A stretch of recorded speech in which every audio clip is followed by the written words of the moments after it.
Inna lillahi wa inna ilaihi raji'un. Sesungguhnya kita ini adalah milik Allah dan sesungguhnya kita semua akan kembali kepadanya. Tidak terasa waktu berlalu begitu cepatnya. Perasaan baru kemarin kita dari sini. Hari ini kita datang kembali mengantar saudara kita, sahabat kita karena Allah SWT. Kata Nabi, kafa bil mauti mau'izah. Jadikanlah kematian itu sebagai peringatan untuk. Maka kesempatan ini kita ingin mengambil mau'izah dari sebuah peristiwa perjalanan hidup manusia yang pada akhirnya dia kembali kepada Rabb-Nya. Pertanyaan sederhananya itu sebenarnya, manusia itu sebenarnya maunya apa? Mau kemana dia itu? Karena pada akhirnya dia akan kembali kepada tempat di mana dia dicipta. Asal mula manusia, kata Allah, engkau aku cipta dari turab, dari tanah, dan kepadanya engkau akan dikembalikan. Minha khalaqnakum wa fiha nu'idukum wa minha nukhrijukum taratan ukhra. Dari tanah engkau dicipta, kepada tanah engkau akan dikembalikan, dan dari tanah engkau akan dikeluarkan kedua kalinya, bertanggung jawab di hadapan Rabb. Ini adalah proses yang kedua, dan masih ada proses yang ketiga. Proses yang ketiga itu merupakan penentuan dari nasib baik dan buruknya, ya, amal soleh, amal baik dan amal buruknya manusia. Proses yang ketiga inilah nantinya yang akan menentukan apakah dia fi jannatil khuldi, dia akan kekal dalam kenikmatan surgawi, atau dia berada pada azab yang pedih. Pilihannya usia kita yang pendek ini. Usia kita ini pendek, kata Nabi. Likulli ummatin hasad. Wa hasadu ummati baina sittina wa sab'in. Setiap umat punya masa panen. Khusus umatku, kata Nabi, masa panennya itu cuma 60 sampai 70 tahun. Wa qallama yazidu ala dzalik. Jarang engkau temukan usianya di atas 70. Itu kata Nabi. Rata-rata mereka itu 60, 70 kembali kepada Rabb-Nya. Waktu usia dari 1 sampai 60 atau 70 itulah yang menentukan apakah kita berada pada kenikmatan surgawi atau kita berada pada azab yang pedih. Proses ini yang menentukan. Bapak Ibu, tentu kita menjadi saksi almarhum Pak Andi. Saya yakin kita semua menjadi saksi, ya, bahwa beliau adalah orang yang baik, dan yang saya pribadi, beliau pernah memeluk saya, lalu dia mengatakan, jangan tinggalkan saya ya Pak Ustadz, ya, jadikan saya sahabatnya. Sampai seperti itu ketika beliau hendak meninggalkan profesi yang menurut beliau nggak pas untuk menghadap Allah. Ya. Maka saya ingat pernah sampai diskusi 6 jam di rumah. Talim beliau itu nggak diceramahin, debat diskusi bersama almarhumah istri beliau. Saya pernah sampai 6 jam. Tapi waktu itu memang panjang karena datang sahabat-sahabat beliau dari sesama profesi pengacara. Waduh, sampai larut malam. Ya. Banyak berbicara masalah itu, diskusi, berdebat tentang masalah itu. Itulah beliau ketika ingin mencari jalannya. ingin kembali kepada Allah. Lalu kemudian beliau mengambil jalan pintas atas dukungan keluarganya. Saya berhenti. Waktu itu saya cuma minta, tapi Bapak, kartu anggotanya tolong jangan dibakar ya. Kenapa? Besok atau lusa, saya yang bermasalah, saya berharap Bapak yang membela saya. Saya sampai ngomong gitu. Dan dalam perjalanannya ada banyak peristiwa, dan beliau selalu mengarahkan, pokoknya begini tidak akan masalah, selama begini tidak akan masalah. Meskipun ya dari Mabes, dari PIN datang ke kantor saya, itu beliau selama begini selalu mengarahkan, selama begini akan aman, tidak akan pernah ada masalah. Saya ingat terus nasihat beliau, jangan pernah mencelah lambang negara, jangan pernah menyebut nama orang, maka sekeras apapun sebuah ceramah tidak akan pernah bermasalah. Itu pesan beliau berulang-ulang ke saya, apalagi ketika sudah sering disilaturahimi orang-orang yang baik, entah niat baik atau apa. Itulah yang saya ingat, makanya Masya Allah hari ini kita betul-betul merasa kehilangan dengan sahabat dalam perjuangan dakwah. Kita tahu beliau banyak profesi, banyak aktivitas, banyak usaha, banyak rekanan, banyak ustad-ustad pada kenal semua di mana-mana. Kita tahu dengan itu. Tapi saya tadi berbicara khusus untuk diri saya, karena beliau sebenarnya beliau pernah berpesan kepada saya. Tapi karena sudah ada tadi yang mengerjakan, maka saya cukup menjadi ikut serta. Apa itu? Saya kalau meninggal, saya minta supaya Pak Ustadz yang mandiin saya. Itu di rumahnya. Tapi karena udah ada petugas, maka saya cukup terlibat dengan Ustadz Syihab. Tadi dari Persis juga ada, jadi saya ikut serta. Dan saya ingat banget akan hal itu. Masya Allah. Itu kaitannya mungkin dengan masalah pribadi. Lalu kemudian kaitannya dengan kita, Bapak Ibu yang saya hormati. Ini kita panas-panas. Bapak panas, saya enggak nih masalahnya. Ya. Tapi saya mengingatkan sabda Nabi ya. Yatsba'ul mayyita salasa. Yang mengikuti orang mati itu ada 3. Ahluhu wa maluhu wa amaluhu. Bayar di usnani wa yabqa wahid. Yarju ahluhu wa maluhu wa yabqa amaluhu. Yang mengikuti orang mati itu 3. Keluarganya, hartanya, dan amalnya. 2 yang kembali, cuma 1 yang menyertai dirinya di sini. Keluarga dan hartanya akan pulang. Semua kendaraan yang mengantar hari ini akan balik ke tempat masing-masing. Anak-anak juga tidak mungkin di sini siang dan malam, kata Nabi. Tapi dia akan pulang dan yang menyertai dirinya hanyalah amal soleh. Itulah dia. Maka di awal tadi saya sengaja menanyakan, manusia itu maunya apa? Masih ingat peristiwa Sauban? Sauban. Dalam bahasa Indonesia sejarahnya ditulis Syaban. Sauban itu gimana? Sahabat Nabi yang selalu kalau sholat subuh itu dia selalu di pojok kanan. Makanya kalau Nabi salam, Assalamualaikum warahmatullah, wajah yang pertama dilihat Nabi itu wajahnya Sauban.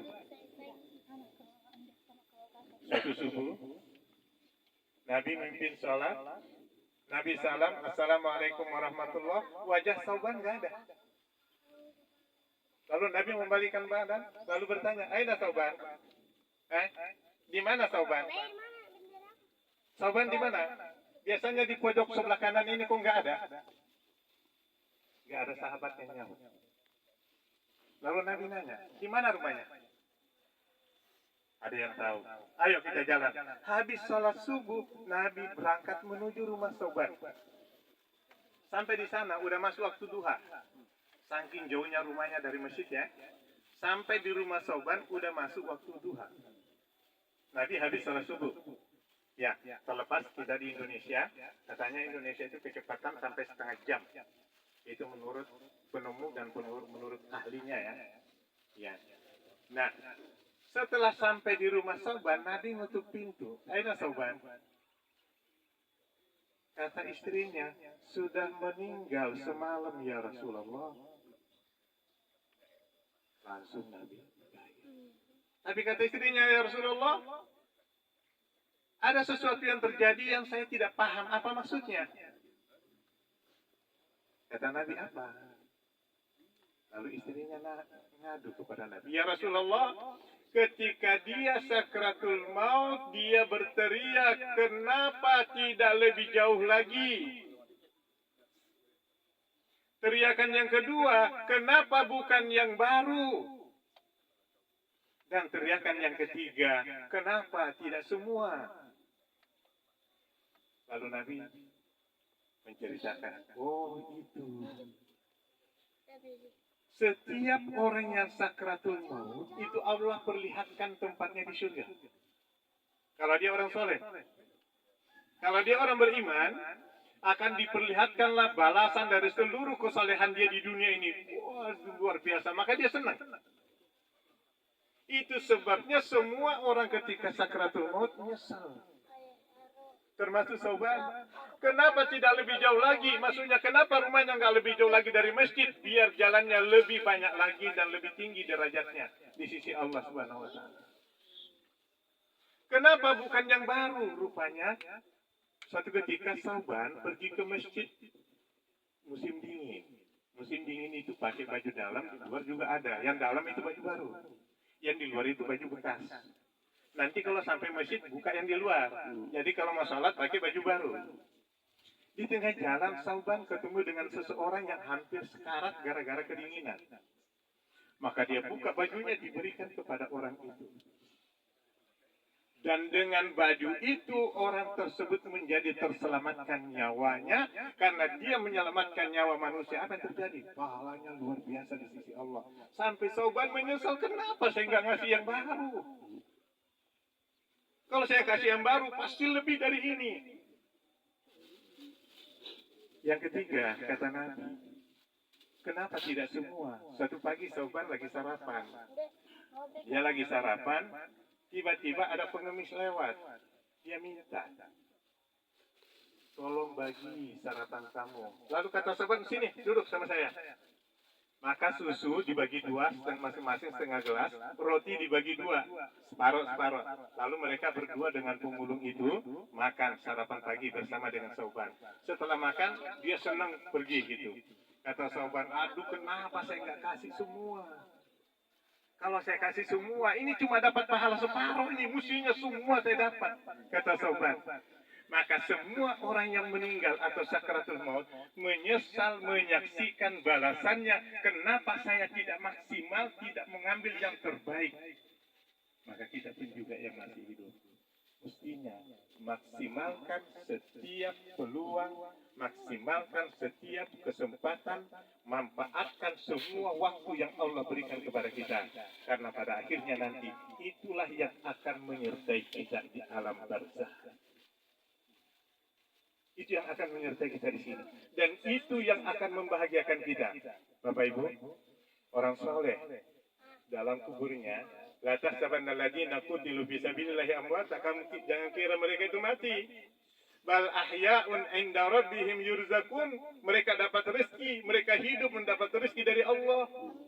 Ya, dalam hadis ketika ibu yang lalu saya sudah bacakan riwayat Imam Ahmad ya. Bagaimana Allah memberikan, menampakkan sampai kuburnya dilapangkan 70 hasta, dibukakan sebuah pintu dan dia sudah melihat tempatnya di dalam surga. Sampai-sampai ribuan tahun di alam barzakh, dia cuma merasa setengah hari. Kenapa? Dia sudah seolah-olah di dalam surga sedang menikmati semua keindahan-keindahan yang Allah akan berikan kepadanya.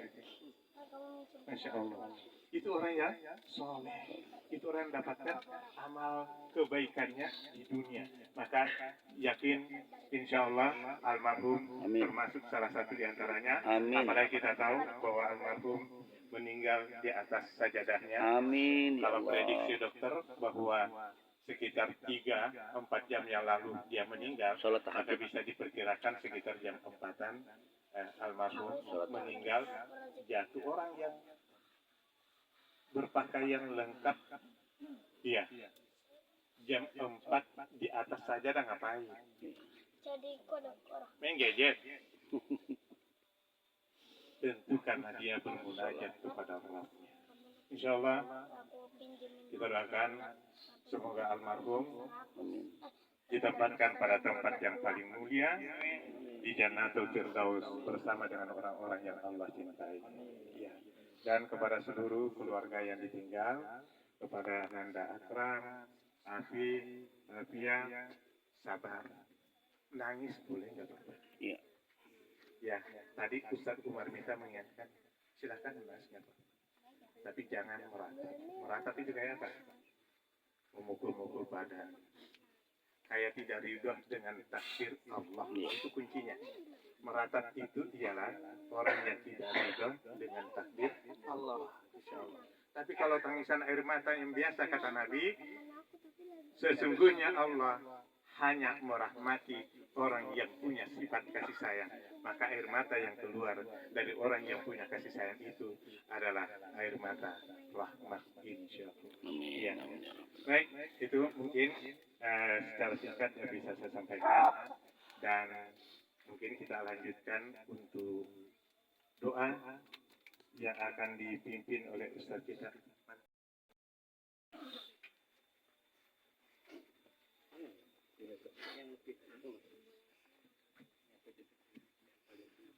Bismillahirrahmanirrahim. Alhamdulillah hamidul majid walhamdulillahi rabbil alamin.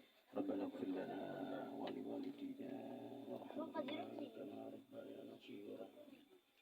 Assalamualaikum ya ahlal diyari minal mu'minina wal mu'minat wa inna insyaallah bikum lahiqun. Assalamualaikum ya ahlal quburi minal muslimina wal muslimat wa inna insyaallah bikum lahiqun. Rabbana ighfir lana wa li ikhwatina alladhina sabaquna bil iman wa la taj'al fi qulubina ghillan lil ladzina amanu rabbana innaka ra'ufur rahim. ربنا لا تزغ قلوبنا بعد إذ هديتنا وهب لنا من لدنك رحمة إنك أنت الوهاب. ربنا ظلمنا أنفسنا وإن لم تغفر لنا وترحمنا لنكونن من الخاسرين. اللهم إنا نسألك برحمتك التي وسعت كل شيء أن تغفر لنا. اللهم إنا نسألك برحمتك التي وسعت كل شيء أن تغفر لنا. اللهم إنا نسألك برحمتك التي وسعت كل شيء أن تغفر لنا. اللهم اغفر للأخ والأخ Haji Irianto bin Andi Gaso NJ. Allahumma ighfir lahu warhamhu wa'afihi wa'fu anhu. Allahumma ighfir lahu warhamhu wa'afihi wa'fu anhu. Allahumma ighfir lahu warhamhu wa'afihi wa'fu anhu. Allahumma la tahrimna ajrahu wa la taftirna ba'dahu waghfir lana wa lahu. اللهم أكرم نزوله ووسع مدخله واغسله بالماء والثلج والبرد برحمتك يا أرحم الراحمين. يا أيتها النفس المطمئنة ارجعي إلى ربك راضية مرضية فادخلي في عبادي وادخلي جنتي. فادخلي في عبادي وادخلي جنتي. فادخلي في عبادي وادخلي جنتي. ربنا آتنا في الدنيا حسنة وفي الآخرة حسنة وقنا عذاب النار. ربنا تقبل منا إنك أنت السميع العليم وتب علينا إنك أنت التواب الرحيم. وصلى الله على نبينا محمد وعلى آله وصحبه وسلم والحمد لله رب العالمين.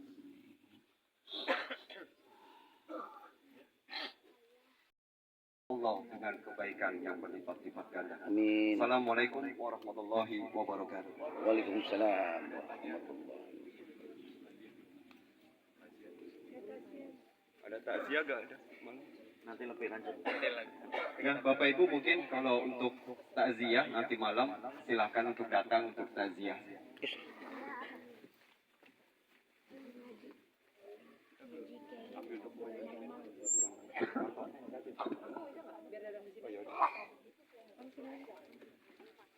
Apa tadi?